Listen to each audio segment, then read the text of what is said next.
Thank you. I'm Parker.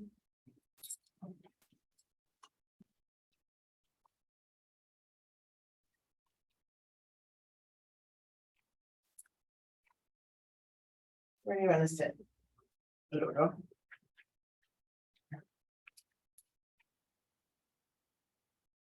Yeah. Maybe mom will put you here. Yeah. There you go. That's lovely. Yes.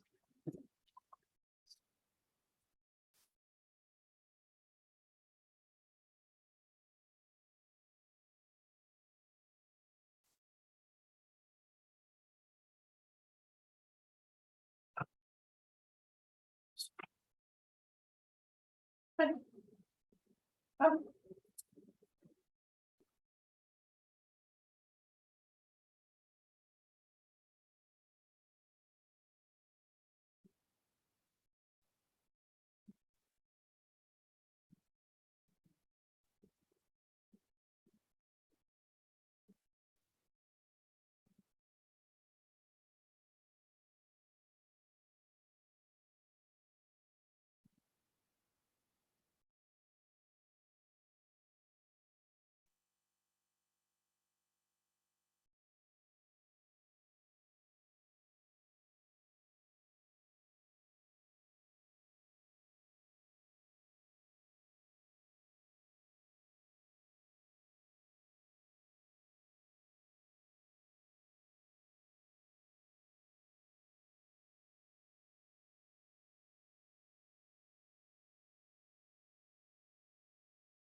Well, Parker. We're gonna put your bed down.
Good morning.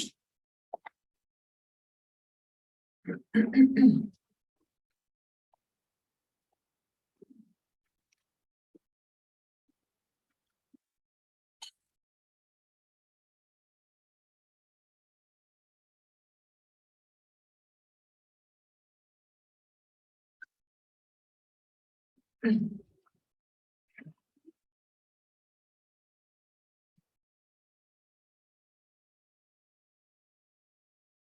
we recording or is she zooming?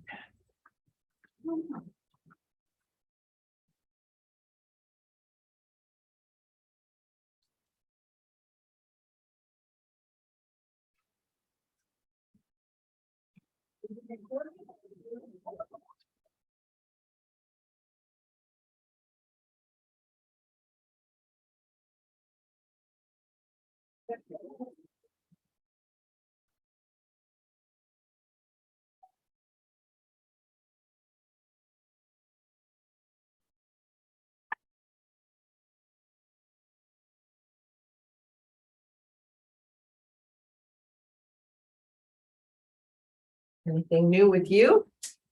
No, nothing new. Did some open houses over the weekend? I did go to one yesterday in Powell with Kelly. Oh, good. Those are usually pretty well attended. Yeah, Powell. it was a condo, so there was a lot of people. There was. Yeah. I think, yeah, that's Joanne's listing, Yeah. a friend of hers.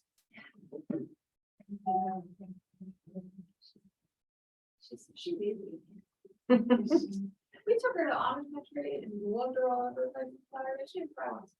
Wow. I'm like, cool. Now it's not. She's a handful. Good girl. Yeah, she is. She's good. Well, he's in that explore age and that is just hard to keep him down. They We just, took them to a place called the farm. It's like 120 acre property and they have like 60 acres of it. Not wild. Roaming animals, I should say. Oh. They take you for like a wagon ride, like. oh, he had to love that. Wagon ride, and they have buckets of feed and you feed them. Loved it. Where is it? Amish country, Berlin, So it's like a giant pen. pretty much. Yeah. It's a working farm. It's a working Yeah. farm. Wow. They have like their Yeah. houses and their shop and their produce. We did that one year with, my parents came up when the kids were little from Florida and we did like the Ohio tour and All the different we went on the places. canal, you know, the canal in Roscoe Village and we went to Amish and went to the working farm there. Yeah. They're like, word of mouth with that. Yeah. Chicken and noodles, over mashed potatoes, Oh, yeah. You gotta have that in Amish country. baked goods, so. Slept all the way home. Fucked all the way home. Yeah. That's the best. Yesterday was hot, man. It I could was. not stand it. I tried to sit out on my patio in the shady part. There was any. While doing the laundry, I tried to read a book, but it was just too damn hot. That's But we have to pack. I think no. You're really being. For what? Yeah, well, they're coming for this. Greek festival coming up. Yeah. Start opening up Friday night or? Yeah, right. Mhm. Yeah. When did we go last year? Was it Friday or Saturday? You can come. Do you go, Jill? What, Greek festival? Yeah, we usually walk down just for a little bit. Obviously come in. Yeah. For a while. So. Yeah, I like called him on Sunday morning, like, hey, you ready for church? It's like, I have tonight. I was like, "What's up?" Can you go lay down in your bed? Like, that's all right.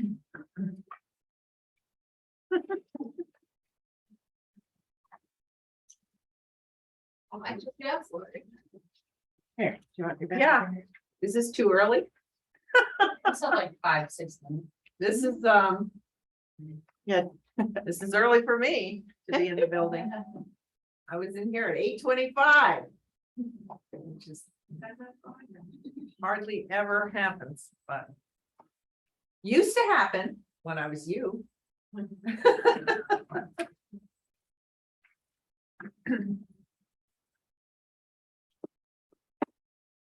I gotta like read my Wall Street Journal.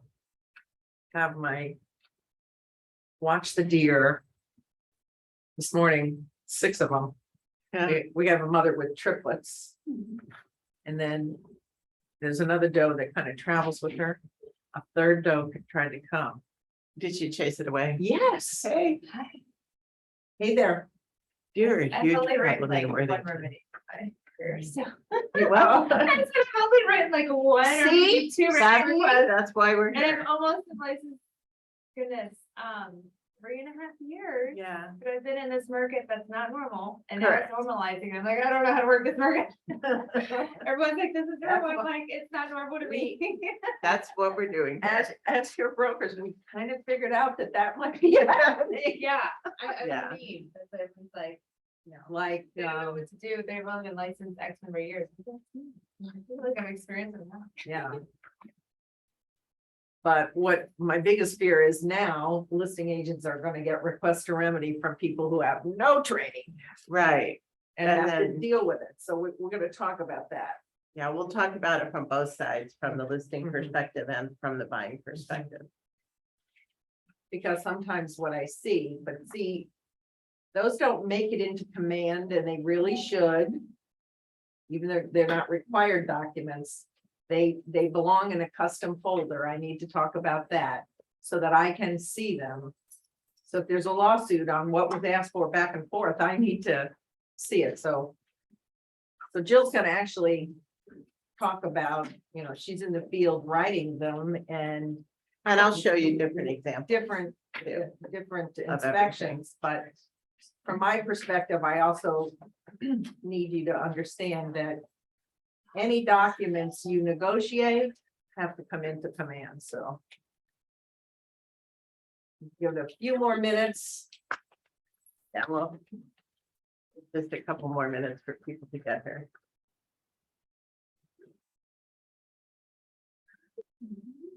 Realtor time should be 5 minutes early. Mhm. I'm doing the.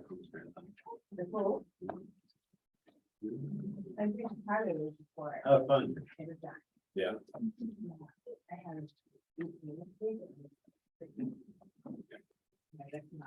You ever want to join on this track? We're gonna,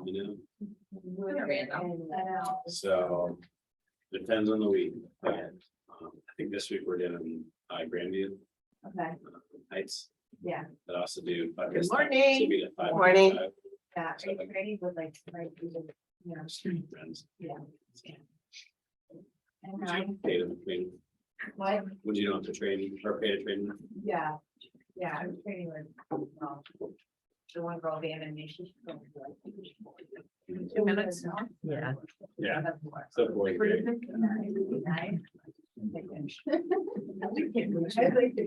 You know, but. Yeah. Okay. Yeah. What's your qualified? Look, here's your- That's your wife. So, So you got the next age group up. You get. Yeah. Before. I got that. 9 minute miles.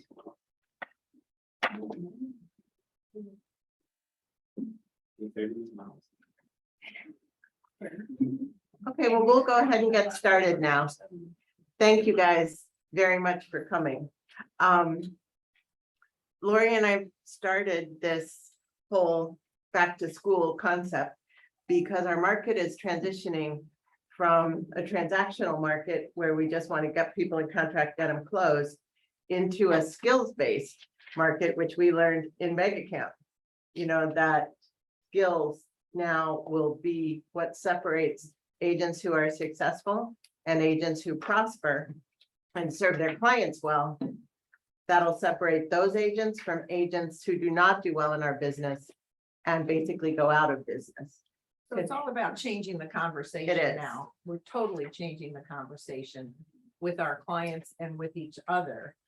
And much of the time, we'll have to educate the other side of the transaction Mhm. and change that conversation. So, Yeah, so we have to feel fine about doing that and not feel like we're being put upon if the agent on the other side does not have the same skills that we do.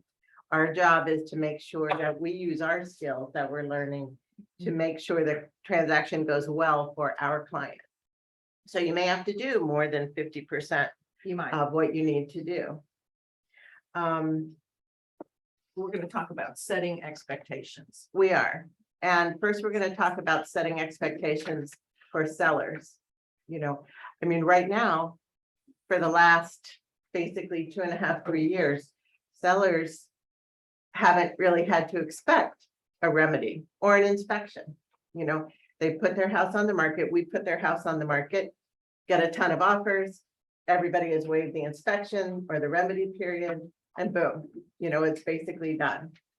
But now, when you go on your listing appointments, you need to let sellers know that there will probably be a home inspection, and they should expect that.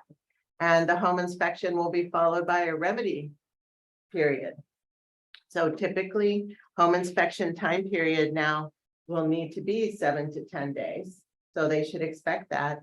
And remedy period 3 to 5, they should expect that. And when you walk through the house with your sellers, be cognizant of things that you see. If you see things that you think might turn up in a home inspection, mention it to the seller, so they're aware. You know, make sure they realize that chances are there will be a radon inspection too. And the radon level, if it's higher than 4.0, the buyer will want that remedied. So let them know that that will happen. And cost of that is roughly $1,200 to $1,500 in an average house. So you should prepare them for that up front. And even if they have a radon system installed, that doesn't mean that their radon level is acceptable. It just means that at the time that radon system was installed, the level was acceptable. You know, so chances are the buyer will have another radon test done. A little more on that, I'd like to Mhm.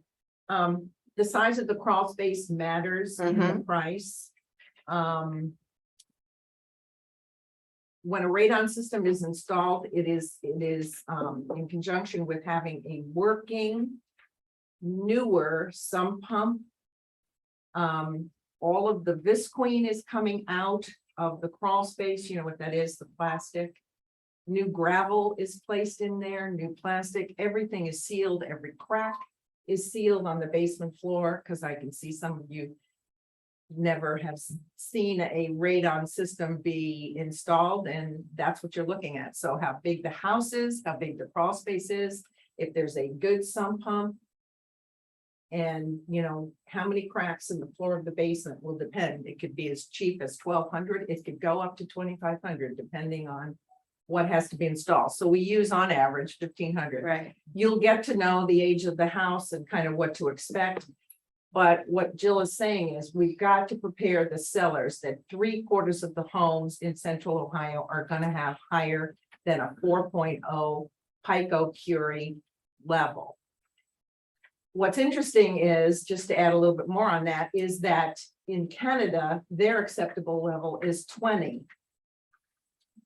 So it's a very subjective call, but this is what our EPA says. So the little bit, you know, little bit of tidbits, and the more you're knowledgeable about that, you prepare your sellers that shale is common in Ohio, Pennsylvania, Michigan, and radon gas is an offshoot of shale. Everybody good on that? So you know what to expect. So I have a question on for radon specific. Okay. On the listing side, how, like if they request radon, is that something that we just have to roll over on, or can we push back on? You can push back. So like, if one came in, say at 5, Mhm. we push back and say that's really not that high, in Canada it's 20, I thought it was 10. Well, You really should. You can, but not a good idea, because it's a health and safety issue. you know- You can't say that's not, Yeah. you can't make a call Yeah. for another human on that. That's what I thought. That's what. Right. So don't be going there. Yeah, And and say just this is the acceptable level. Right. yeah, from a negotiation standpoint, if Mhm. someone asks to have radon mitigated, that means that they really care, you know, from a health perspective. Or their agent did. Yeah, or their agent does. And so when Which you is a start lot to of it. argue about health stuff, you lose. Yeah. So prepare your seller not to. Mhm. Yeah, on that one. Now, in a home transaction, what is, or what kind of system is something that usually causes a problem in the house. Like what mechanical system is usually an issue? Yes, furnace and AC. Mhm. So if your seller has not had their HVAC serviced recently, have them do that up front.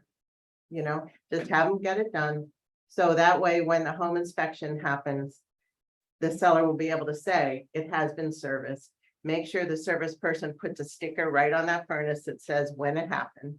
Mhm. You know, because most of us will be reading inspection reports, and if the inspector cannot see when it's been serviced, it will always say, can't tell when it's been serviced, recommend that it be serviced. So if we have proof up front, boom, that's taken care of. Mhm. That part is done. Can I add one thing to that? Mhm. To make sure the sellers have checked to make sure that they changed their filters. Yep, Right, well, if it gets serviced. serviced, it'll be Yeah. changed. But I That'll- mean, in the that'll happen. meantime, you know, to make sure Mhm. sellers have, Right, that they're Yeah. doing that. because that's a bad sign when they're filthy. Yeah, well, it should be serviced before it goes on the market. Yeah. The other thing that will happen is if your seller has made insurance claims for anything that's happened in the house, when the buyer gets their home insurance in place, the insurance company will pull what's called a clue report. And that report will show all the claims that have ever been made on that particular house. So if the seller doesn't disclose that, oh, you know, we had water in the basement and called insurance and it's all fixed. Let's say that happened 5 years ago, you know, and it's not on their RPD, even though it probably should have been, then the buyer will find that out. It'll cause a big issue.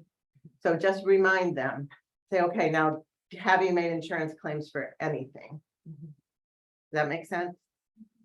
See, what we're trying to get you to do is prepare the seller up front Mhm. for issues. There's nothing worse than you going in with 20 items on a request to remedy and getting the blowback. You didn't prepare them. That's on you. It really is.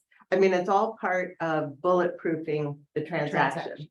which is also something we learned in mega camp, you know, how to bulletproof your Which is in your transaction. shift book, It is. which everybody should be reading now. Yeah, now a home inspection report will have like 3 categories of issues, and you need to let your seller know this up front too. There will be usually a big group of items that are kind of maintenance things for the buyer to do when they get the house.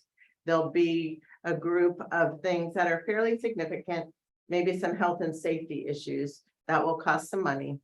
And then the final group, and these are ones nobody wants to see, are drop dead issues, right? Things that are deal killers. So let your seller know that a report will be structured like that. You know, and if the buyer does request a remedy, then they will send their remedy plus the report over. So everybody will get to see it. Then let's say you have a negotiation, doesn't come together, the remedy negotiation goes bad, you put the house back on the market. The seller has that report. There will be issues that the seller then needs to put on their RPD, and they need to amend their RPD. Even if they fix them. Even if they fix them, they have to say what the issue was and how it was fixed. And then prepare the seller too, that you will share that home inspection report with future buyers. Along with the repair invoices Mhm, and Yeah. the new RPD. It's all gotta go. right. And all that it is preventative work, right? You're being very proactive in protecting your seller and keeping issues from popping up again. Right. That all So- make sense?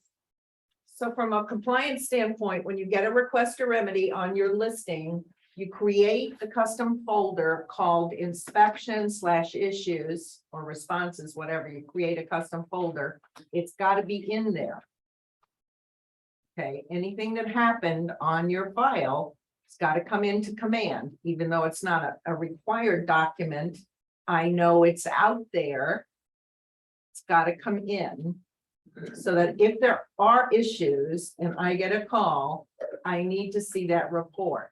And I should be able to see it immediately by going into command. So create that folder. Everybody good there? Okay. And now, has everyone actually seen an inspection report? Somebody never if you- seen one? Oh, never seen one? Okay. Okay. Here's an example of home teams. Okay, in this one, the summary is at the beginning. The home inspection report will always have a summary. Okay, and it will mention anything that has popped up in the actual inspection. Okay, now the report will go to you and to the buyer. Okay, so when you're reading the report, Well, and this is, we're still on the seller side. that's true. Okay, So we're looking right. at it from a seller side. from a seller perspective, okay, this is what it is. It'll have the summary. Right? And then it will have photos of each item that is good or not good. It'll have photos of everything that's been inspected. It'll talk about what things are, and in photos, it is very funny, because even small things look ginormous, right? When they're like that, but that is truly like an eighth of an inch separation, you know, not a big deal. And this tiny little hole, you know, I mean, but it will be filled with stuff like this. And when your seller sees these, they will be very upset, because they'll be like, "Man, that's a tiny little hole. Why is it even there?" But everything is on here, even if the buyer is not asking for it, right?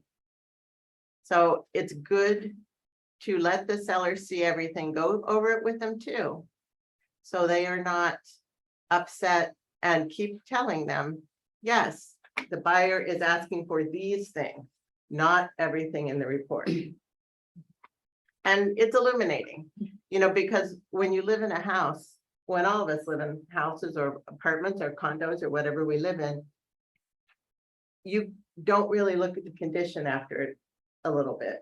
You get used to things, you know, and you just look over them. But an inspector does not. So we're trying to eliminate the shock and awe, Right.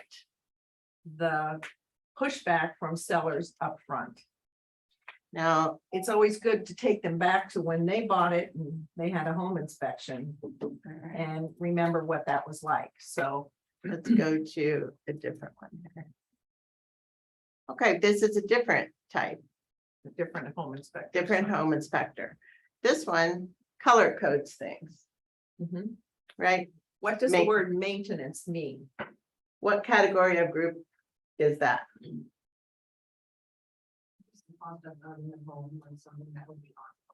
Right. Yeah, those are the little things. That doesn't mean it has to be fixed. That No. means those are issues buyers need to be aware of that are maintenance issues ongoing. Correct. Okay. Marginal. What group is that? Of the things we talked about? Things that could be Could- fixed, Right, things that will cost money. but not necessarily deal breakers. Correct. Okay. Yeah, like this one is 3 north fence posts have visible rot and south fence is leaning. Okay, Okay. All right, It's not now the what's- house, it's the fence. Okay. okay, what's down here? Unsatisfactory, these are big things. And they may not be big money things, but it could be a big health and safety issue. Rot on exterior trim is not a good thing. No, and windows foam sealed shut is bad, because that means Nobody can get no out. egress, right? And this happened to be, in this case, this was a window that was an egress window. Mhm. And they had foam sealed it shut because the wood was doing so. In case of a fire, Mhm. nobody could get out. What So that causes was a wood big to deal. rot? Water. Okay, so there's water intrusion there. We know that. when wood is rotting, what also could be happening? Termites. Okay. Right. So these are never good issues. So unsatisfactory is what we're looking for Correct. with the way this home inspector sets up their report. Okay, now they also then, as we come down here.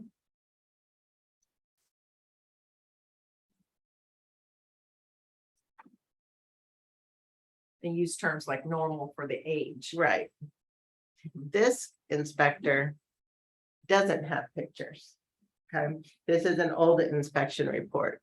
So this is not necessarily a good thing, because you want pictures in a home inspection They report. kind of speak 1,000 words. Exactly.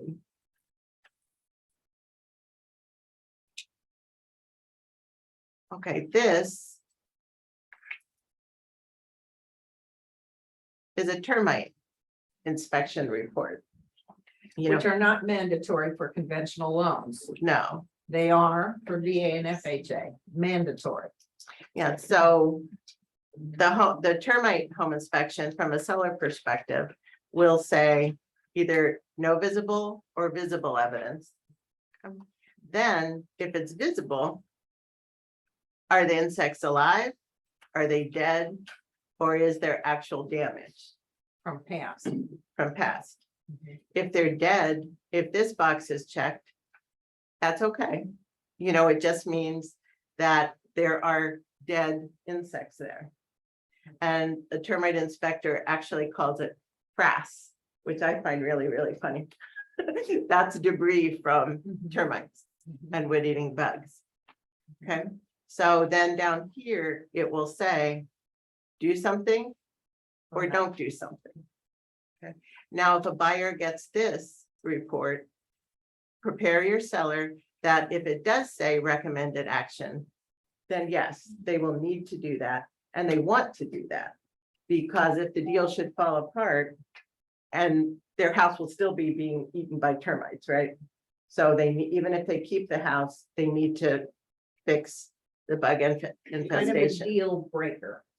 Yes, and this is also not just termites, it's powder post beetles, it's actually carpenter ants. Carpenter ants. I had those. And it's also carpenter bees, okay? Carpenter bees are, for those of you who don't know, those are big bees. They're like about this long.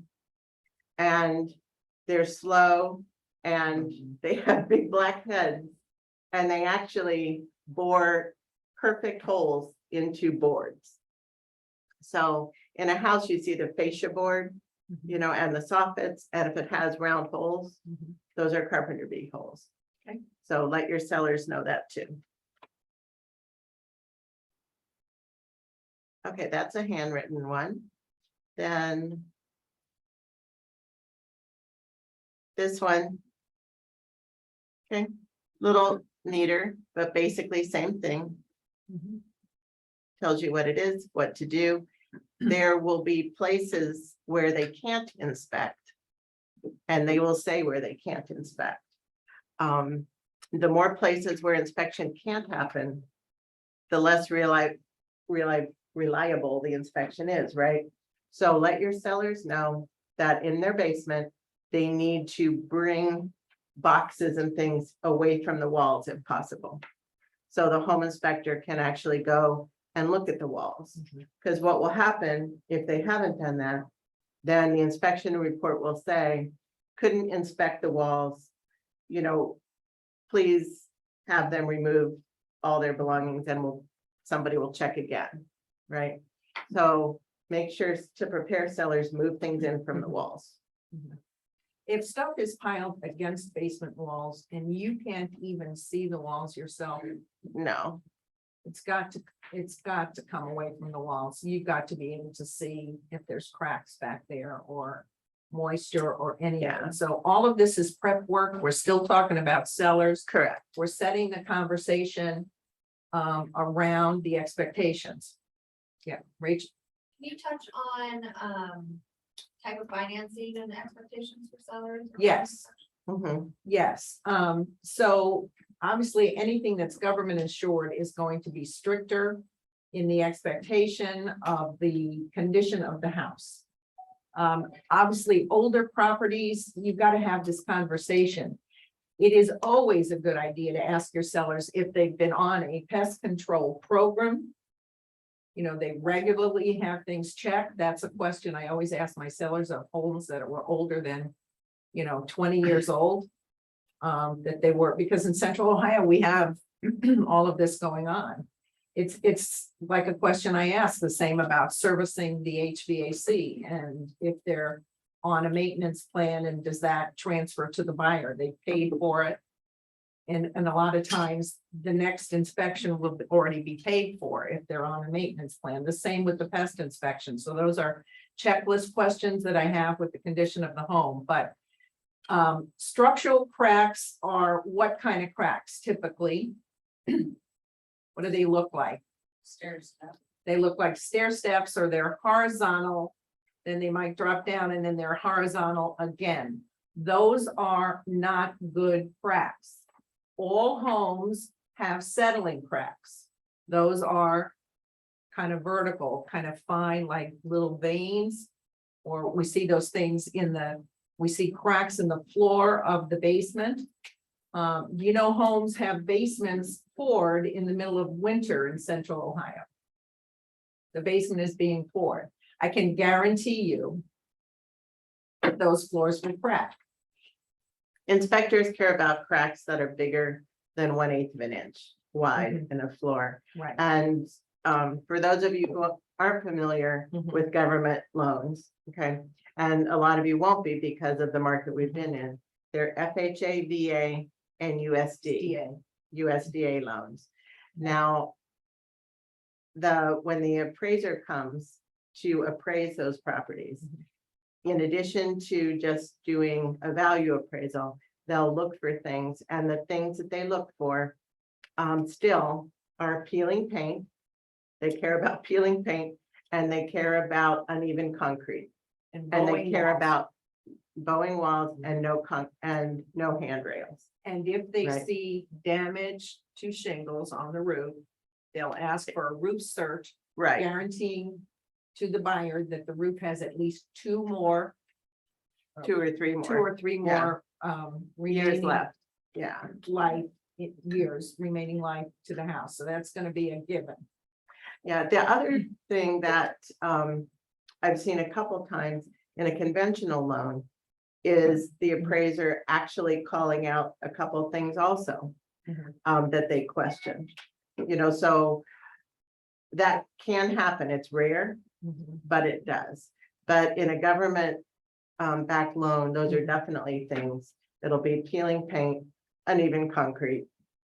And then it's basically up for grabs who's gonna fix those things. Railings to the Yeah. basement, railings off of the deck, railing off the front entry stoop have to be there. And it can be any kind of railing. If your seller needs to put a railing back up outside, it can be 2x4s, just like boop, boop, boop, Treated know, wood.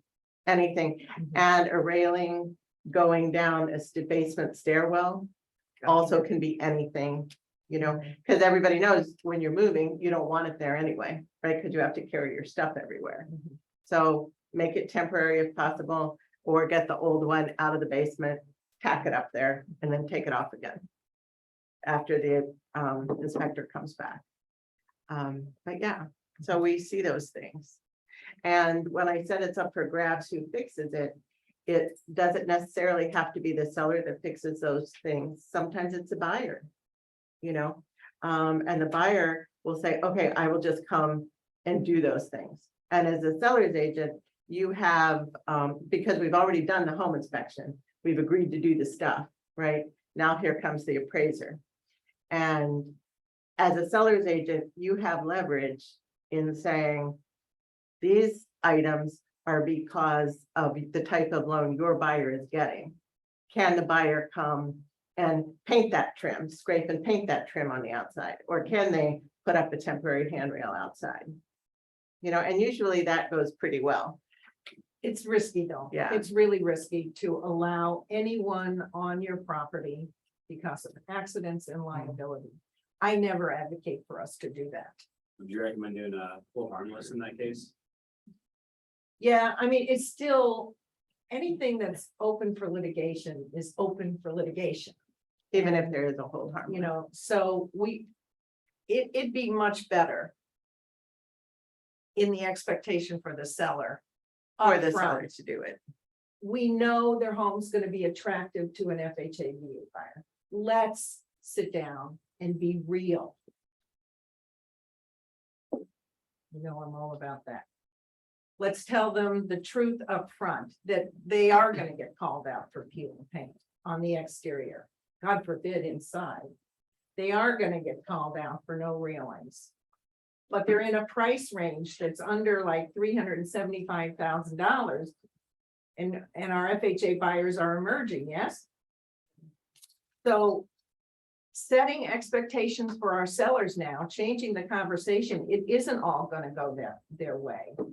So my preference is that you discuss this upfront and you get contractors getting these things remedied to maximize their investment as well. So government loans are stricter. Why? Well, yeah, it's right. Because in the end, if it forecloses, who's got it?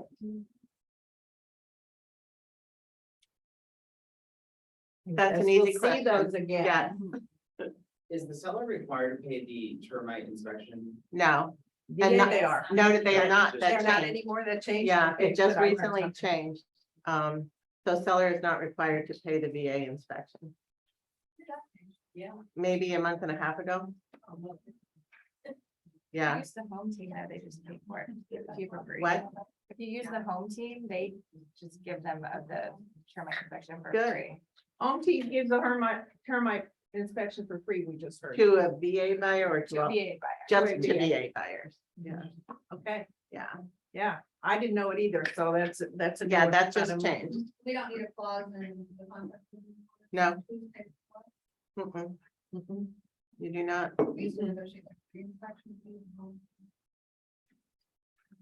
Okay, this is an example of a radon inspection report. And this one happened to come in low, which was a wonderful thing. That's always very exciting for the seller when that happens. Okay, so. And us. And us, what a radon inspection does, it measures the level of radon in the air for a 48-hour time period. Okay.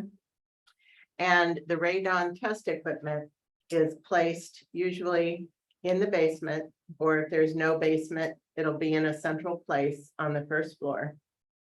And it can't be disturbed by the seller. So let the seller know that. Which I've had people do. Yes, that they can't mess with it because the box will tell then the person who picks it up that it's been tampered with.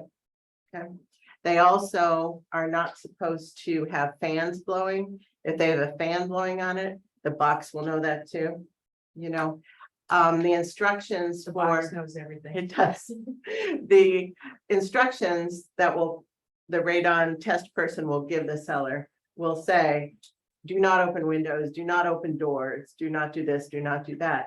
We all know that's ridiculous, right? You have to get out of your house. You know, you can't always keep your doors shut. But the concept of keeping all the windows open and blowing fans while this test is happening is not good. Because that will backfire. Okay, so prepare them for that. Okay, so typically the home inspector will set the box and then pick it up 2 days later when they actually do the home inspection. They'll set the box 2 days before the home inspection takes place. So then all the results will happen at the end. That makes sense?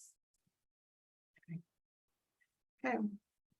And There's the check. there's a checklist. Mhm. Okay, it was not disturbed. It was not in high humidity, not near drafts. All the fans were off. So they go through and certify that. Okay, then here is, do I have another one? No, I just have one example of the radon. Yeah, so those are the main inspections you'll encounter. Mhm. You know, radon termite, wood destroying insect, and home inspection. Now, I have had recently, which is a shock, 2 different houses, the buyers have done air quality inspections, to test for mold in the air. Now, that's unusual, but let your seller know that can happen. If the buyer wants to do that, they can. The buyer can do any inspection at all that they want to have happen. Okay, and with the air quality, that one, it's very hard to let the seller know what the results will be, what you think they'll be, because you just don't know, and with mold inspections too, if a buyer does that, it's hard to prepare the seller for exactly what those results will be. Because everything is moldy, mold is everywhere. It's what kind of mold it is that's the problem. So those 2 are touchy inspections, I always think. So everything is manageable. If Mhm. people have the right expectations. So we need to set the stage now and have these changing conversations with our sellers when we go out. It's not gonna be what happened down the street to their neighbor. Correct. That's over. Who's got a listing longer than a week now? And the There you hands go. go up. Yeah. Who's going into a 3rd week? Mhm. Okay, And rule. yeah, and 2 keep in mind, weekends. that's relatively normal. But price reductions, and we'll briefly, Mhm. after 2 weekends, if you haven't had An offers, offer. then you should think about price reductions. Prepare the seller up front for that. Too. After 3 days, just because all their neighbors went into contract last year in 3 days, no, you don't need to do a price reduction in 3 days. But after 10 showings or 2 weeks, yeah, then think on it. Pull the hot sheets and show them what's happening really in the market. The hot sheet tells the story to every seller. Rachel, did you? Why the 10 or why the 2 weeks? It was always our rule.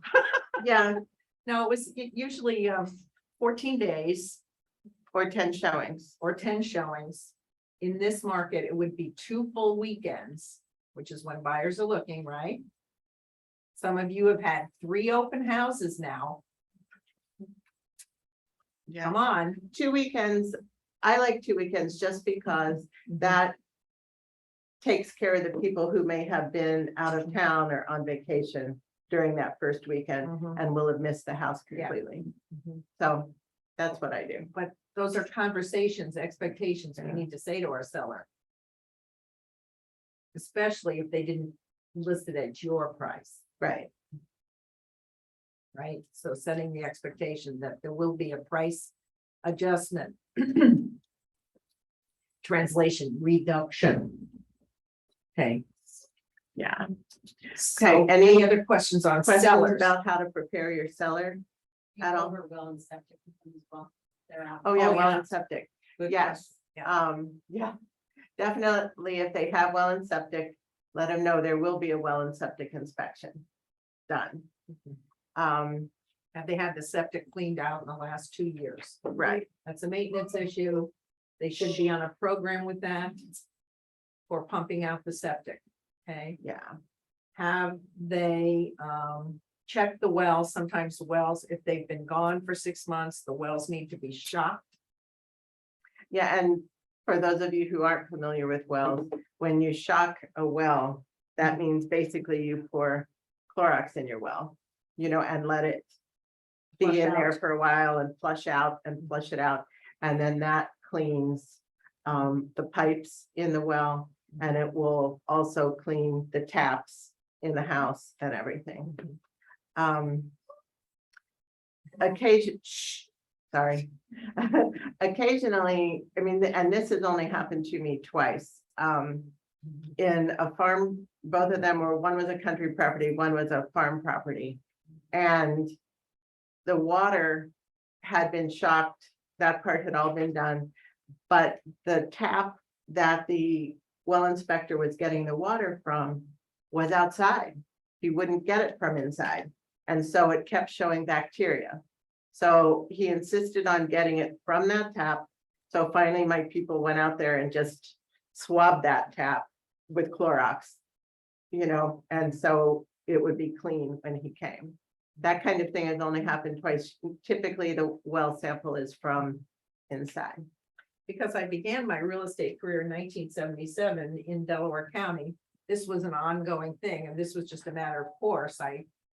But only the health department could do the inspection in those days. And it was take a number and wait for, they had 2 inspectors for the entire county to do the well and septic. Now we have vendors for that. We have Benchmark Labs, we have Ohio Independent Health Services. Independent Health Services and other technologies or whatever, but you have to use one of those that have the ability to do the well and septic testing on rural property. If you come to contracts too, that's part of your checklist for rural properties.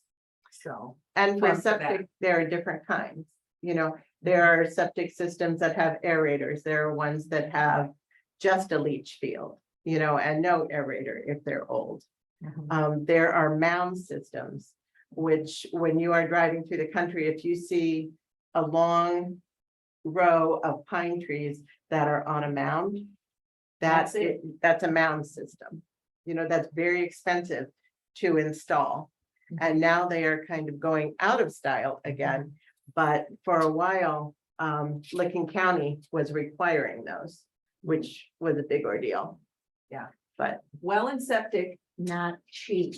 no, You buy raw ground. So you should investigate that if you're selling out in the country now.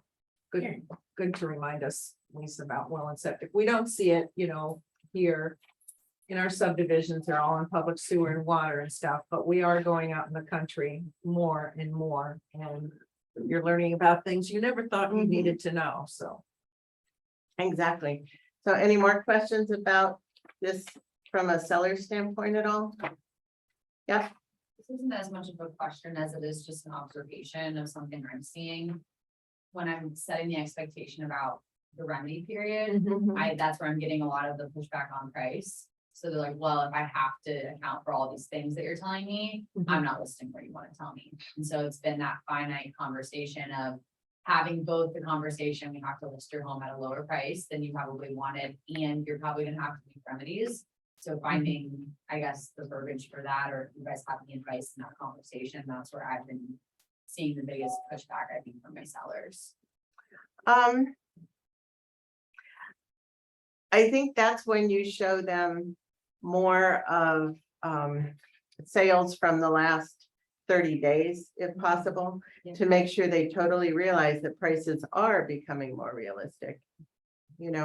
And in terms of what they're going to have to fix, you can even call some listing agents who have recently sold in the neighborhood and say, you don't have to tell me specifics, but did you have a remedy? And so then you can tell that seller, actually, that 3 houses in your neighborhood have had remedy requests. So that is happening. And then sometimes you just have to be realistic and say, yeah, I know that it is basically yucky that you're going to have to fix things when a year ago you would not have had to do it. But in order to sell the house, you need to. I think we need to step back and say this. These were maintenance issues you should have been taken care of. We don't tack them on top of the price. They are in the price and you needed to maintain your home. We're not asking you to put in new windows, new carpeting, but we're asking you to do maintenance issues that will help me get you the best price. So you have to start talking about what are capital improvements and what are maintenance issues. Yeah, you Does don't that want make to sense? feel bad. You don't want to say you haven't maintained your house, so you Yes, need you to haven't, do that. but- Yeah, we all know you haven't, but we don't want to say you have not. we have to say it more Sometimes they're a gently. little nicer than I Yeah. am, but Yeah, I Um, say what has to be said. you can also tell people that, okay, let's say you aren't gonna sell your house. Let's say you would decide to stay here. Is this something you would take care of as normal maintenance? You know, I mean, there are different ways to handle that conversation. Mhm. But yeah, no, it's not pleasant. I like that capital improvements. Versus Yeah. maintenance. Yeah, That's good. like a buyer's been, I've been telling my clients, like a buyer expects the toilet to be working. they expect Correct. the Fridge to be working, so that's not adding value to your property, that's just getting it. They expect Yeah. that the furnace has been maintained and Right. serviced. I'm having with my buyers, okay, this is something that should have been maintained, this is something. that's a Exactly. safety Issue, just because I want, you know, the rich people. Let's not be unrealistic, that's from the moon and the stars, you know. Correct. Because now when we talk about the buyers, we talk about, when we make an offer, it reflects what we see. We'll Correct. Talk about that. Yeah, It's, we take into account maintenance issues in our offer. So Yeah. the seller is going to get a lower offer. correct. When you're working with your buyer and doing a showing with them, that is when you point out things you see. You know, do you see foggy windows? Do you see cracks in the concrete? You know, things that are Stains in very, the carpet. yeah, dirty carpet, Mhm. those kind of things. If your buyer sees those are not home inspection issues, right? Those are issues that they should think about when they make their offer. You know, are they gonna make an offer $3,000 less because they're gonna need to replace the carpet? Yes, they're not gonna make an offer 3,000 higher and then say, replace my carpet. Does that make sense? Right. Yeah. I 'Cause we're mean, back to normal times now, correct, where a buyer sees things and puts that into perspective, or a good buyer's agent puts that in perspective in terms of the offer. So if we prepared our seller that we're gonna get a lower offer because of maintenance issues, how do they want to play it? Mhm. Yeah, and the home inspection time period on the buyer side is not a time for the buyer to claw back money because they think they overpaid for the house when they made their bid. That is not the purpose at all of the home inspection time period. And that is something as a listing agent, basically, you will see that. You know, where all of a sudden you get a remedy request just for money. You know, and so just to give you a heads up, when you are a buyer's agent, never do that, right? And we'll talk about exactly how to handle buyer issues. Okay, now, when you have a buyer, do you all do timelines? Does everybody do a timeline? Is there software that people use commonly for timelines or something like that, or they make their own? Well, Loop has one, I think. Yeah, Loop has one. Columbus Realtors has one. Mhm. Yeah. Can you pull up a blank request to remedy for a minute? Yep. Yeah. Okay. Well, when we talk about the timelines. Somebody came last week and said, the agent missed the deadline. Thought that they could send a report, you know, the first day of the remedy period. I really have a hard time understanding this. Because twice it's written in the body of the contract, at the top of page 5, in the top second paragraph in, it tells the buyer's agent when the request to remedy has to be delivered. It says it in black and white. So then I know an agent hasn't read the contract, hasn't had any contract instructions, and then it repeats it on, so they've never even read the request to remedy. I will be right back. I need to take him out quick while you do this. Okay. The buyer is to give this request to remedy before the end of the specified inspection period. Does everybody see that? Now, would you please tell me how we could write our request to remedy and not have read the document? How is that possible? And then when you aren't, tell them they're past their deadline, they say, and they're absolutely incredulously defensive and like, no, I'm right. When in black and white, it tells them when it's to happen. So number one, would you wait to have a home inspection on the last possible day you could have it? No. Absolutely not. That's not gonna happen. You gotta get all your ducks in a row. But again, it repeats the language. So how do we ever use documents when we haven't read the boilerplate language? How is that possible? What do you do if you receive one past the inspection period? As the listing agent, what do you do? Yeah. You present it to your seller and say, this has come, it's after the inspection But time what do you period. say to the buyer's agent? You say, you have missed your deadline. Right, Are your buyers aware that you've missed your deadline? Have you told them? I refer you back to page 5 of your contract. And if you looked at your own request to remedy, it says it right there. And wait for them to faint, pass out, or start screaming at you. Okay. The next part of the sentence is, my seller has no obligation at this Correct. point to fix or remedy anything. I'll present it to them because you sent us a report. And see what they think, but you must understand, you have no, my seller has no obligation. That must be said to the other side. correct. Herein lies the problem. Do you think for 1 minute they admit to their buyer client that they've screwed up? No, it will be a very, very good agent that actually admits to their buyer that they made that mistake. You know, and most of the agents will not. You know, And we might as well put this out right now. What do you think our expectation is if you? Of you. yeah, if you do that. What do you think Go it'll ahead, be? Joe. So if you have a 3-day remedy period, and you send over your request to remedy on the first day. Mm-mm. No, No, Joe, no, no, before the end no. of the inspection Yeah. Oh, period. no, yeah, sorry, I'm talking about something different. Oh, did we, well, I was out of the room, did we discuss when day 1 starts in a home Oh, inspection right. time period? When is day 1 for all your deadlines? Yeah, for acceptance. Correct. Okay, so Mhm. your inspection time period, let's say is 10 days.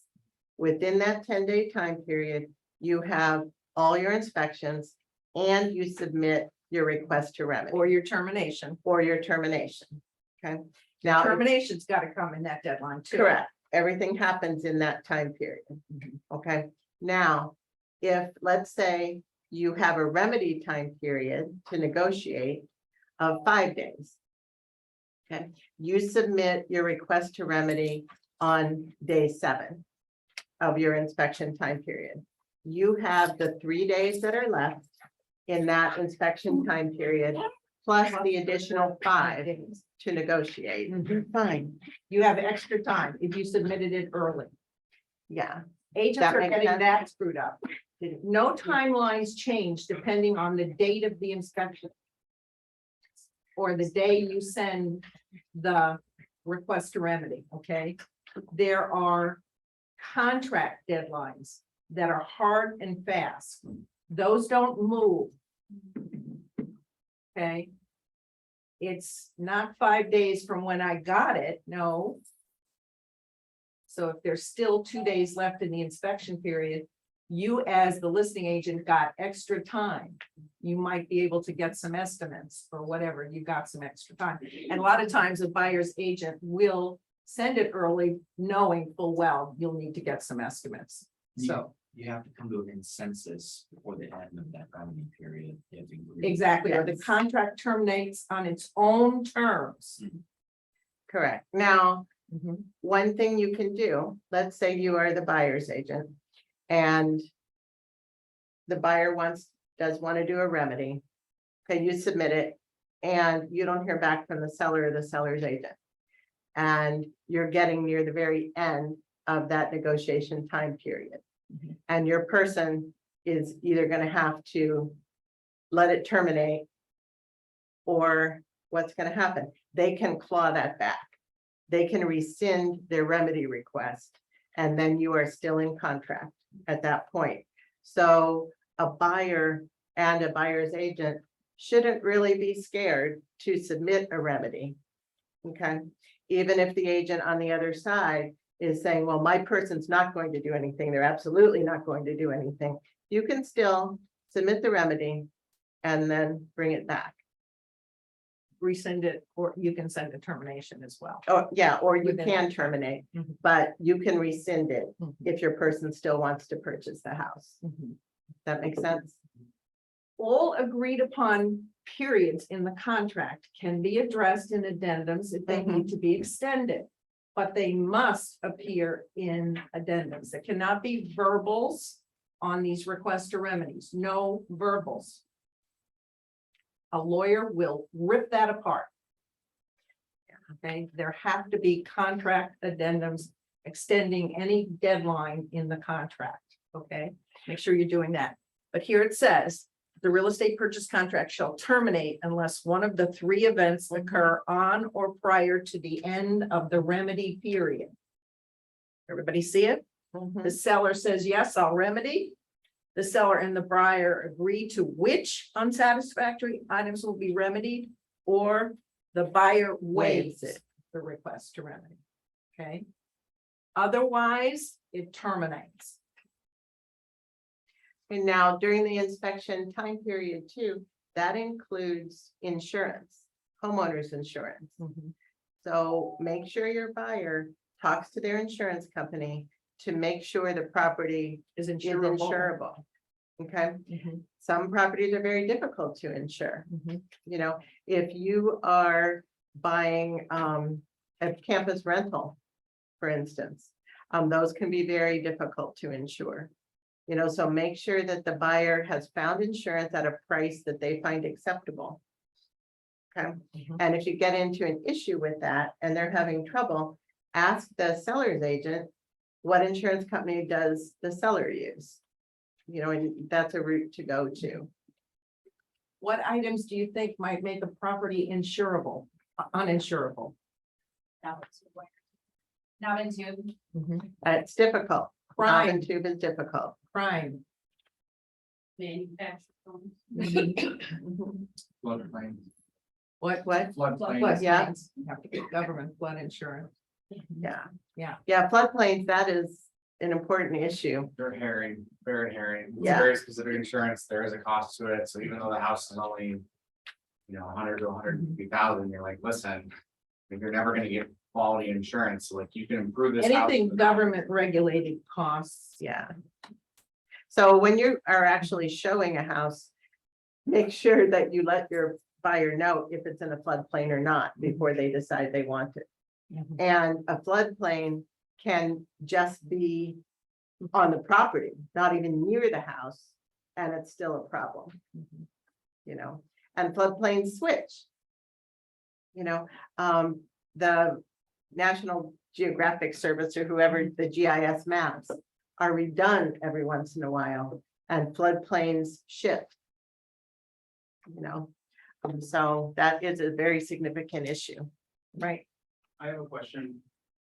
Is there, I don't think it specifies time of day, or do we just assume for like request a remedy? midnight, 11:59 midnight. PM? It's. Yeah. Yeah, time It's the days. end of that day. It's Yeah. not, you don't timestamp the day you're in contract, the hour, and then we don't get into that. Yeah. It's days.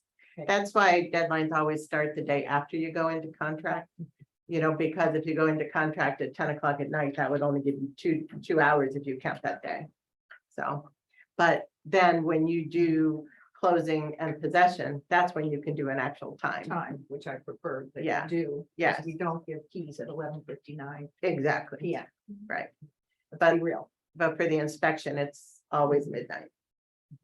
Denise, you had a question? So, if your buyers or sellers sign that contract at 11 o'clock at night, but by the time you get it to the other agent, it's the next day. That's delivery. That's a So is that the start of your day then? Uh-uh. Or is it still?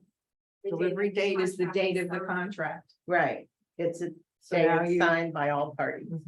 That's Okay, why but delivery is fine, but important, if because- Buyer's agent post late and they didn't acknowledge it until the next day, that's still day one. If you delivered it to them, Yes, and that's The seller. electronically. if you delivered it Right. to them, that's delivery, whether they opened it up or saw it or not. Yeah. So if you don't send it to the next day, then your, Mhm, that's when your timeline starts, Mhm. that's day zero.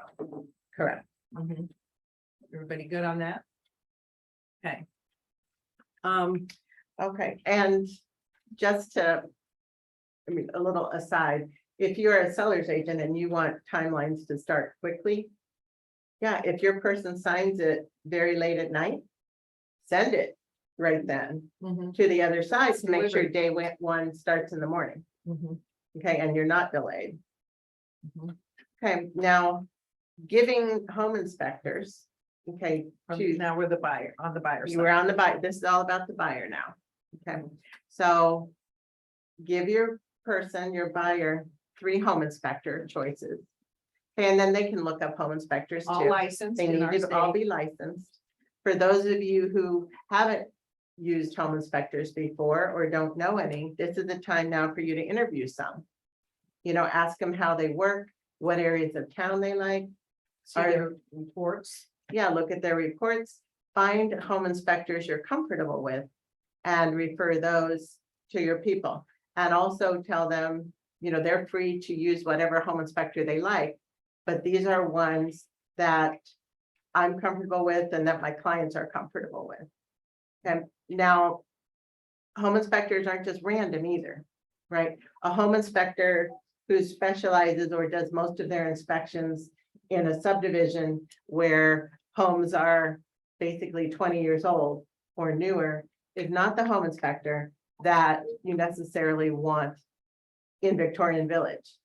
You know, you want, give home inspectors as recommendations depending on what type of house your person is in contract for.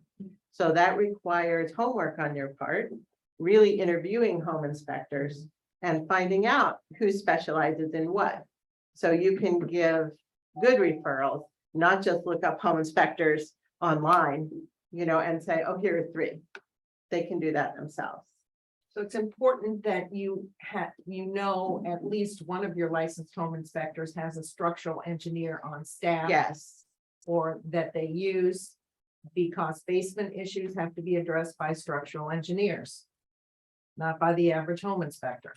yeah, the average home inspector in an inspection report, if they see something in the basement wall, if it's bowing, if it's doing whatever, they will say, you know, this is what I see, have more investigation done, which means you have to call another inspector. So if you get an engineer to start with, you're not gonna have that issue.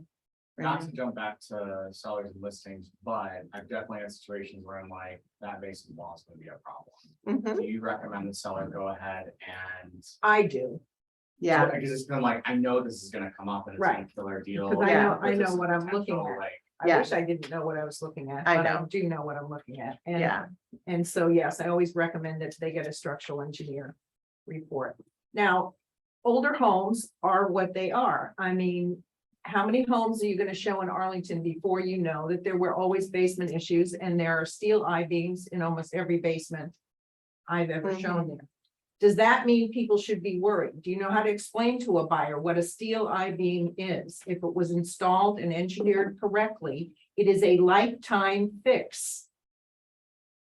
But if you're not cognizant of that, if you don't know that, your buyer's gonna go, what are all these, you know, kind of a thing, and they're petrified. But you're gonna see that in older homes, in Clintonville, in Beachwall, in Old Mhm. Delaware, in Arlington, on the south side, on the west side. You're gonna have to know what fixes are, not that you're gonna be a home inspector. But when you're listing it, you're going in there saying to the seller, you know, have you had your walls looked at? Have they moved? Have you ever had a structural engineer report? Because if the naked eye can see bowing walls, mhm. It will what be a is moving, problem. what always moves the wall? What is it? What force of nature is moving the Water. water? Water. Water and pressure. Mhm. You know, absolutely. And you'll learn about different specific areas of town too. For instance, part of Sharon Woods Mhm. is built over a big prehistoric sand deposit, right? So those basements really shift over time. And some of those houses actually had to be demolished, you know, so you will find some basements there that have incredible bracing in them. So when you learn things like that, Mhm. it makes it much easier to explain to sellers what's Right. going on and to buyers. I happen to know that when Tuttle Mall was installed, radon was used. All of those homes over there had, I mean, I had one time had over a 200 reading. So where Tuttle Mall is, there was a pocket. And Yeah. there were high readings, so I happen to know that. So you just learn know what you know, and Oh, and just another comment on radon, just for those of you who aren't familiar. Okay, radon is a gas from decomposing shale under the ground, right? And the less dirt between the shale and the foundation, the higher the radon level. So as you approach the rivers, there is less dirt and radon level is highest. Okay, so Dublin has high radon. Clintonville, from basically Indianola on down, has high radon. You know, houses built in ravines have high radon. You know, it's unusual to find one that doesn't. New homes are so closed up without air circulation, they will tend to have higher radon. Old houses that are drafty tend not to, because there's natural air circulation. So those are just things to kind of keep in mind. airtight houses are not always good. No, they're not. All right, so Okay, now buyers, back to this. back to buyers. Sorry. Yeah. Okay, so we've given the 3 inspectors to our people, and you have interviewed, if you're not in a mindset where you know inspectors, to find them. You're gonna prepare the buyer just like you prepared the seller in terms of the 3 categories of items, you know, that will show up in an inspection report.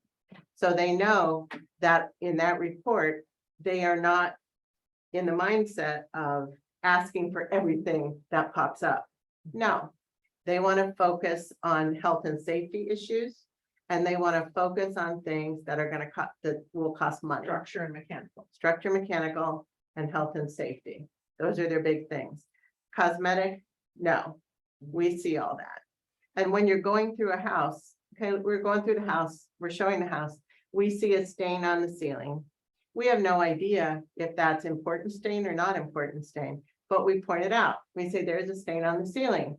And they will say, is that bad? Say, I have no idea. You know, the home inspector will tell us that. It could be super, super old and dried out and just never painted. That's cosmetic. Water could be coming from the roof, dripping through the insulation into the ceiling. That's a big deal. You know, but we don't make that judgment because we actually don't know. We just point out things. But again, going back, a listing agent Had would to have have said to had that to have seller. seen it. Why didn't they address it? Correct. So, Yeah. So you've prepared them for the category of things and you're looking at obvious issues. Now the buyer makes the home inspection appointment. Okay, you don't do that. And the main reason I think why they do that is, one, they take responsibility over who they pick and they do it. But otherwise, you're in the middle of, does that time work for you? Does it not work for you? It's wasted time. So they make the appointment.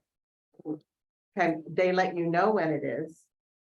The inspector schedules it through the showing service or the listing agent. Okay, then make sure the buyer knows that they should be present at the home inspection, and it could take up to 3 hours. So they should schedule it at a time when they can go, one or both of them, if it's a couple, can go. You want them there. It's not good for anyone if the home inspector is just there and sends a report. Because then there is no interaction between the home inspector and the buyer. And the buyer has no idea what's important and what is not. No opportunity to ask questions. Correct. Now, the question is always, do you go on the inspection as well? Yes, and yes. Yeah, it is. I mean, there was a time when, well, in the past, we always went on inspections. Then there was a time when, no, never go on an inspection because then you would be responsible for things and it would be horrible. Which I never said. No, no, but I said always, I went to all of mine. I for did 45 too. years. And the reason, I mean, now I will drop in like halfway through to see how things are going. But the reason it's important to go on an inspection, especially if you're new, is it's a learning experience for you. You get to hear the home inspector and learn what is important and what is not important, what a crack is. Is it 1/8 of an inch? Okay, we don't care about that, he'll say. Is it bigger? Is this important? Is that important? So you learn about an actual structure of the house. But Now, you don't make judgments, shut right? up. You don't tell the buyer, "Ah!" You don't do any of that. You don't say, oh, I don't care about that. That's Yeah. not what you're there No. for. Zip the lip You're there to be supportive and to learn. and No. never, ever contradict the home inspector No, or say to the buyers, that's not important yeah, at the home inspection. Ever, ever, ever. no. So you don't do that at the home inspection. Now, the buyer needs to instruct the home inspector to send you a copy of the report at the same time that they get it. Otherwise, the home inspector won't do that because they are hired by the buyer. So the buyer has to give them instruction. But they'll ask, they know that we have to have a copy. Right. So they'll So, say, do you want me to share this with your real estate agent? right, And they have to give it, you have to have instructed your buyer that they need to give that permission so that we have it. Because the contract requires that we send the report. If we're sending terminations or requests to remedy, we have to have that report. It is no longer a confidential document once it's been shared. Everybody got that? and no matter what shared. it says. No on the matter inspection what you report, hear. it or is what- not. It is not private. Yes, somebody paid for it. But once it has been agreed upon to be shared, it is now our seller's property. And in law, we have it, so it's our property now. We have knowledge of issues. Does everybody get it? Okay, Now, so you get the report, the buyer gets the report, both of you review it, and you actually read it. You don't just look at the summary. I mean, even if it is 40 pages long, which many of them are, you read it. new people, every word. Yes, read every word, look at every picture. Okay, Mhm. so you reviewed it, the buyer has reviewed it, you've let the buyer know, okay, I just got this in my email. I'll review it, you review it, then we can discuss. Okay, so you call the buyer or you meet with the buyer and you say, okay, I reviewed it. I know you have to. What are the things that concern you? You ask them and they tell you what concerns them. Then they will always say, what do you think? So be honest. If something is in there that you think is a major issue and they haven't mentioned it, say, yeah, I agree with the things that you've said, except for whatever, or if you do or whatever, and say, but I also am wondering about this. Did you see this? Mhm. And then they may say, oh, no, I didn't. There were so many pages, blah, blah, or whatever. Or they say, yeah, but I don't care about that because my dad is an electrician and he can come and do that. I You like know? to take them back to the home inspection and say, when you were looking at this with the home inspector, what do you remember the home inspector said about this? Because he's noting it here of importance. And we have that conversation. So, but if I wasn't there, I feel that I'm at a disadvantage if I didn't hear. So I always managed to get there for 3/4 of the ones Yeah. in my career. It's not, it's good too. Mhm. And if they are mentioning things Mhm. that they're concerned about that are little niggly picky things, I mean, tell them, say, really the best chance of actually getting the seller to do repairs or remedy is to ask for things that are significant, not to ask for a laundry list of small little maintenance items. We want to focus on health, safety, structural, mechanical things. And we want to say to them to kind of set it up and say, we're looking for those issues that the seller is going to have to disclose to Anyway. others. And Mhm. those are items of importance, and they're gonna have to disclose it to anybody. So we're looking for those types of things. I use words like, we're looking for a home inspection to discover issues we didn't know about. Right, And to validate the decision we've made on this home, or you've made on this home. So always use great language. You don't want to use leading language or asking them to agree to something you can hear in their voice they're not comfortable with, or whatever. But if you'd set it up in your interview process with them, in your consultations, you would have set up the expectations of a home inspection and what it was there to reveal. And it's there to reveal items we didn't see or couldn't see right. when we made our offer, because if we had cosmetic issues, we made that a part of our offering less. Okay, Yeah. now we don't go back in and rehash that stuff. We're looking for important stuff. So it's all in the setup, all in the conversation. It is, and don't be reluctant to give them what you really think about those things. I mean, that's what they want. I mean, they don't want you just to be an order taker and write down what they've said. They want your actual participation, mental participation in what they can get done and what they need to get done. So be very forthcoming. So we want to get into actually writing the request to Correct. remedy and the seller's response in the time we have left. So this is, Yeah. this is important. Language is Is important, Very is important. essential. I look at some of these and I think, what is going on here? I have no clue what they're asking for. All they're doing is listing stuff. What do they want done with the stuff? Where is it going? How is it clear? So. Yeah. Okay, this is a correctly written Mhm. request to remedy.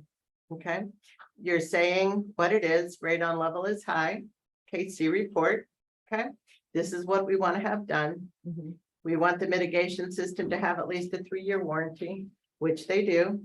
Mhm. Okay, we were talking about the water heater, Mhm. saying exactly where in the report it's mentioned. Okay, Mhm. what we want to have happen. These are all electrical issues. So these are grouped together, Mhm. And it says exactly where you can find it in the report, what it is. And then important at the bottom, Mhm. all work to be completed by qualified contractors. That doesn't mean licensed contractors, because handymen do some things, so Except all not of everybody these- is licensed. All of these issues would be done by. They licensed would. contractors. They would, If there are other items, they wouldn't. So it's preferable for me that you use the language. All repairs, replacements, mitigations to be completed by qualified and or licensed contractors where applicable. And at least 3 days prior to closing. Now, and receipts and warranties given to the buyer as work is completed. That's okay. I just take it a step further and I ask for all the receipts and any warranties provided to be supplied to the buyer's agent 2 days prior to the final walkthrough. So that you have them in hand when you go to the walkthrough. Receipts, invoices, warranties at closing, unacceptable, unacceptable. Now, here's an example Mhm. of another one, okay? Mhm, This includes handyman stuff right. and also license stuff. Mhm. Okay, now this report happened to have photos. So we're talking about which photo it is that we care about, Mhm, okay? And again, mhm. qualified for whatever language Lori would like you to use, receipts given to buyers at least 5 days before closing. You know me, I like to be specific. There's no room for error. If it requires a license, we say so. If it doesn't, it doesn't. Handymen are qualified. Putting up a deck railing doesn't require a licensed contractor. Okay, now, here's an incorrectly worded one, Mhm. okay? Basically, just saying stuff, Run Right. on sentence. run-on Oh my sentences, God, just stuff. oh my God in heaven, I can't. Do they stand want this. anything? Do they want receipts? Do they want anything? What the hell is going No. on here? They're not talking about anything. And So- and this person thought they wrote a good request to remedy. Yes, and this actually came from a very experienced agent to Absolutely. me. And this is what it was, Right. okay? Not good. You know, because what happens if you get something like that? Then you need to call them Say, okay, and say, okay, what exactly are you saying here? What do you want? What are you saying? What? That's, to me, if you got that call, that would be embarrassing. Yeah. If people couldn't understand what you wrote. Or it wasn't clear. We're not about that here. We want to have a shot of getting things accepted. Correct. The easier you can make it for the Mhm. other agent to explain to their seller what you want, the better the chance you have of getting it for your buyer.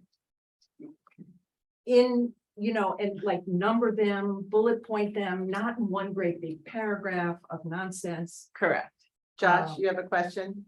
Not a question, but a comment on that. It's not just to get it accepted, but a lot of these producing agents out here will tell you, if you write a sloppy request a remedy, their duty is to their client.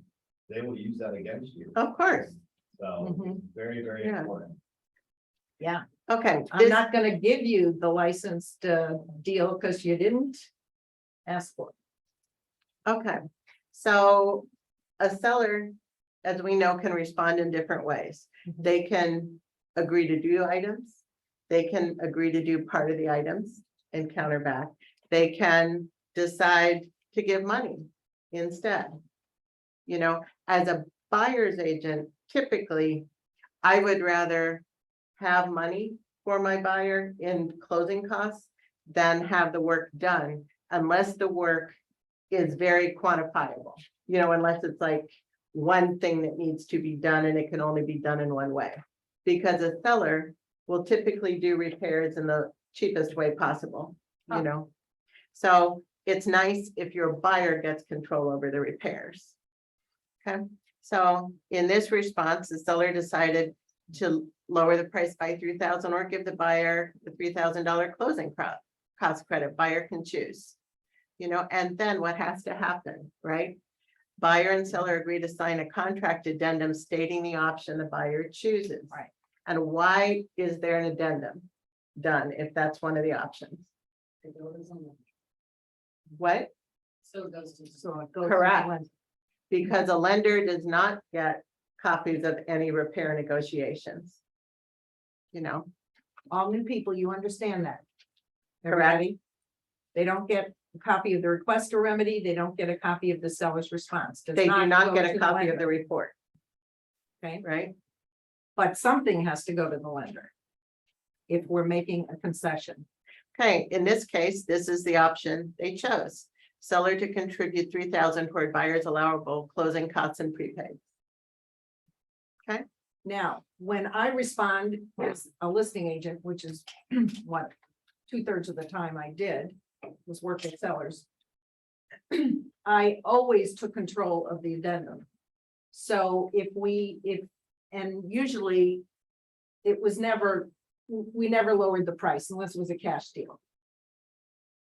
We had to substantiate price, so it was always about the closing costs, right? Isn't that true? When do we lower price? For cash offers. Cash. But if there's a lender involved, we're gonna keep that price. And we're gonna use in lieu of repairs toward buyers allowable has to be there. Closing costs and prepaid items. So I always recommend to the listing agents that they prepare the addendum the way it's supposed to be written, because an incompetent buyer's agent is gonna write, in lieu of repairs, seller agrees to. Yeah, and you don't want in lieu of In lieu repairs of in there. repairs cannot No. be there. On the addendum, okay, so I write it. And I say. A contract addendum reflecting same is attached. To be executed by all parties. And I send it, my seller's already signed it along with their response, Leah. Why wouldn't a buyer agent do this? Because they do it wrong. So that's why you want control. And as a seller's agent, you just want to get it done the correct way. And also, if you are presenting them with something your seller has already signed. I mean, I've never seen a buyer agent do that in over 100+ deals, but I'm just curious. In lieu of repairs? Well, no, I'm saying to Oh, actually do put it. in a remedy, like an agreement will, an addendum will be done. I've never seen that. But I guess my question was, is there a reason they're not doing it, or they're just? They're not. Yeah. Okay. Yeah. Well, untrained. Yeah. Incompetent, Mhm. or both. Or lazy. You've got to tell people that there's gotta be a contract addendum. Yeah, the more control you can take, and this is if you're a buyer's agent or a seller's agent, the more control you can take over the paperwork documents that are going back and forth, the better it is. Because you do them then the way they need to be done. I'd like to back up a little bit about this radon issue. I never felt comfortable of having my sellers have the radon installed while they were still living there. So I always had them prepay the invoice, and the appointment and all of that could be done by the buyer. Because now the basement is empty, the crawl space is empty, and there is no inconvenience. And so all my sellers did it that way. It's just a suggestion. I think you should think about it, because I've had sellers who say to me, what if this deal falls through? I don't want, I'll agree to give buyers in the future the money, but I don't really believe in this, and I don't want to do it, and I don't want to move my stuff before I have to. Has anybody else experienced that? Yeah. So you got to give them options. So there can be a prepaid invoice that goes not to the lender, Correct. goes directly to the title company. Or the seller can just pay them first, Well, they can prepay Right, it, they can and then the prepay. buyer sets the appointment after the move out. Now, It's a mess. the time that can't happen is if, and this has happened to me, is if the buyer is very health compromised, let's say, or they have children that are health compromised, and they want that radon level to be at a certain level before they even get there, right? So, and they want to know that it is fixed. So then that's when your seller fixes it. Right. So, yeah, if I can get away with not having it done before closing, I always try to do that on behalf of my sellers. But you do have, there is a test, and it has to Right. pass the test. Because after a system is installed, then that whole 48-hour test happens again. And if for whatever reason it isn't testing below 4.0, then that usually means that the vacuum pump thing that is in that round, like bulbous part on the outside, it needs to be bigger, and that will just suck the air faster. Are the builders still putting in like a Some package, but they of don't- them do. Yeah, it's usually a passive system. Yeah. Right, yeah, because MI was doing that for a long time, and Mhm. so don't say that the sellers have a radon system if they have a passive one. It hasn't been hooked up. Explain that so that people know the difference. Well, it's, in other words, it's built with the, Yeah, it's basically a passive system is the pipe right, that goes into the slab, you know, the Mhm. basement floor, and it goes up into the attic. It doesn't go all the way out. mhm. And there is no vacuum pump at all There's no attached motor, to it. there's no Nothing. fan, nothing. It's just a tube. Mhm. Okay. So some work has been pre-done to accommodate a future radon mitigation system. Does everybody get that? That's what a passive system is. Actually, we should back, do you all know what an actual radon mitigation system looks like? Is there anybody who doesn't, and tell the truth? Okay, good.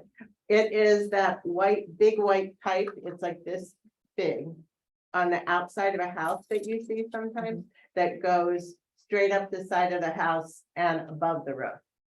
And where the pipe comes out curves, there is like a big thing like this that is part of the pipe. And that's where the actual vacuum pump is. And the pipe goes down through the basement into the gravel underneath the foundation. And then that pump pulls air through the gravel all the way around the foundation out and exhausts it into the sky. HOAs have restrictions like Muirfield Village, that pipe cannot be seen from the street. Right. Some need It has to be painted. painted, the Yeah. trim color cannot be that white. So you should know what the HOA regs are. You can't protrude the front roof, cannot. Yeah, some houses can't even have a radon system. If the basement is a dirt basement floor still, or if it is one of those floors that just has a very thin skim coat of concrete over it that you see in German Village sometimes or in Victorian Village, Can't do can't it. really do it. You know, but Josh? that you won't see that much. And if you're newer, don't just assume because you see a radon system in the house that it is actually. Work. We told them that. He did. is totally right. Yeah. Hey, you guys have questions about anything? Did this help? Yeah. Thank you. So Yeah. key points. What are we gonna do better? Ahas. Please, God, someone say prepare our sellers and have conversations. That's the whole point, right? You want to be proactive and prepare your seller, prepare your buyer, and have the conversation ahead of time. Mhm. Okay. Yes, And also another area that's definitely high in radon is, as you said, groundwater and over at Hoover Dam Mhm. and Sawyer But if you prepare your seller ahead of at time, a time, it's a matter, Yes. do they want to sell the house or not? right? This is the way it has to be. right. Hi, And Tyler. on the buy side, when you're showing houses, look through the neighborhood. If you're looking, you're driving and four of the houses next door all have radon systems. When you're showing the houses you're showing, let them know, chances are this is going to have radon. How do you guys? feel Right. about it? Next door neighbors have a system. Yeah. Okay, so our next Presenter important is here. presenter is here. And you're gonna learn about financing and what you should know in terms of being a proactive buyer's agent. Qualifying So a buyer. hopefully you can stay. All right. I actually have material too, and my partner Laura is coming as well. Okay, good. Good. Do you need the computer? Yeah, is there somewhere I can plug in? If not, I can Give just. it. In my point. You're a little restricted on funds. Where do you need it? Yeah.